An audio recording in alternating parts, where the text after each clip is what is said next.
Ah, Claude Chabrol. What an immaculate body of work.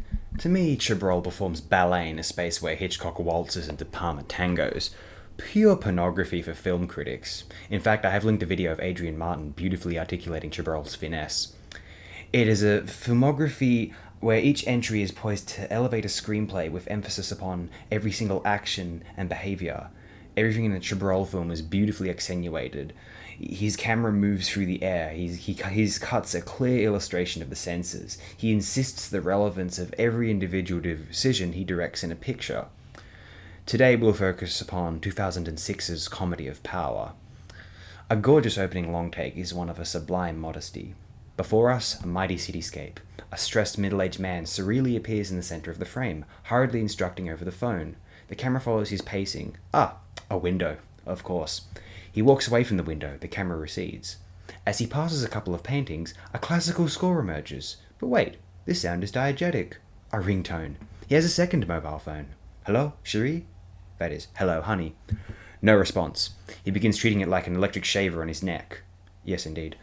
Then, placing it away frustrated, he ends the other phone call. The camera retreats as he walks on down the hall. A woman emerges from a doorway, informing him that Le Figaro wants an interview. They can attend the press conference, he replies. Uh-oh, someone does not want to be interviewed in France's largest newspaper. What could he have done? What is about to be exposed, we wonder. He paces with her, requesting she get his mother a ticket to the French Open. That classical score again. For a split second, we assume a mood is being suggested. No, he is receiving a call back on that phone. Hello, chérie? Continuing the retreat, the camera seamlessly follows our current protagonist and his apparent secretary around a corner. And speaking of retreats, the man asks his wife to meet him at the airport. Oh no. See you on Monday, sir. The secretary chooses to leave him be. He turns another corner, following the camera into an elevator. Monsieur? Sudden pan right. A woman has quickly tucked into the elevator with him. He discusses seemingly trivial matters, as though he clenches his teeth, not making eye contact.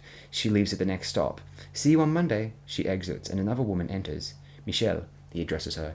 Did you do as I asked? Such juicy, ambiguous anxiety. Yes, sir. You will be in the royal suite. She elaborates with further details. A smile appears at last on the man's tense mug. This ends rather swiftly as he begins scratching at his stubble, looking away from her. Ding! Pan right, he moves to exit the elevator, though briefly turning back to flash another smile. See you on Monday, sir.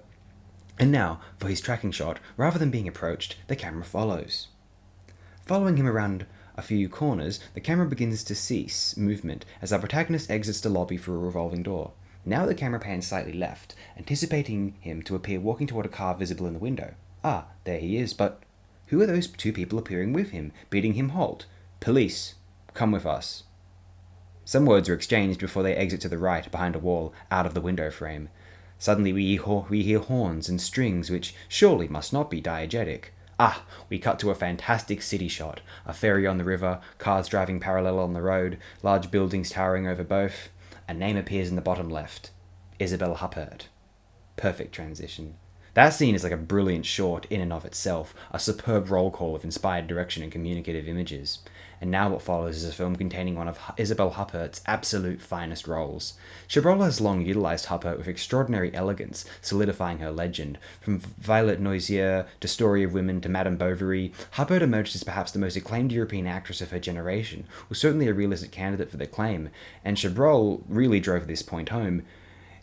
In Comedy of Power, Huppert portrays Jean Charmant Kilman, an eminent magistrate/prosecutor investigating a severe abuse of funds by our initial protagonist. As she uncovers more and more corruption, implicating politicians and oil magnates, subtle and brutal methods alike are used against her.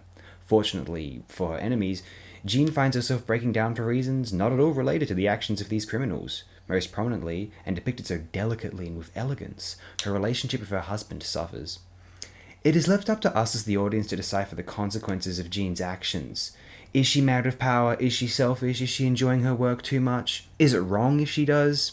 Huppert's performance is all at once one of assertiveness, gentleness, and sheer bravery. This is, in my opinion, one of the finest performances of her entire career. Her smile tied and unease, in her eyes an unrelenting confidence, her tone firm and captivating. She carries herself with a fierce magnetism, rarely matched in cinema acting. This character was loosely inspired by Judge Eva Jolie's case against Elf Aquitaine, a formerly prominent French oil and gas company. Whereas I lavished the film with praise for its indulgence of pure cinema and Huppert's phenomenal strength, Eva Jolie despised it for the reasons of this pure indulgence. To quote an article she penned in Le Monde around the time of the film's release, translated from French by Google, so bear with us if this is not perfect. It is not by changing a few names that Claude Chabrol keeps reality at a distance, but never having looked at it other than through the media chronicle. He reduced this investigation to a series of cliches. Florentine politicians, brown boss, string puller.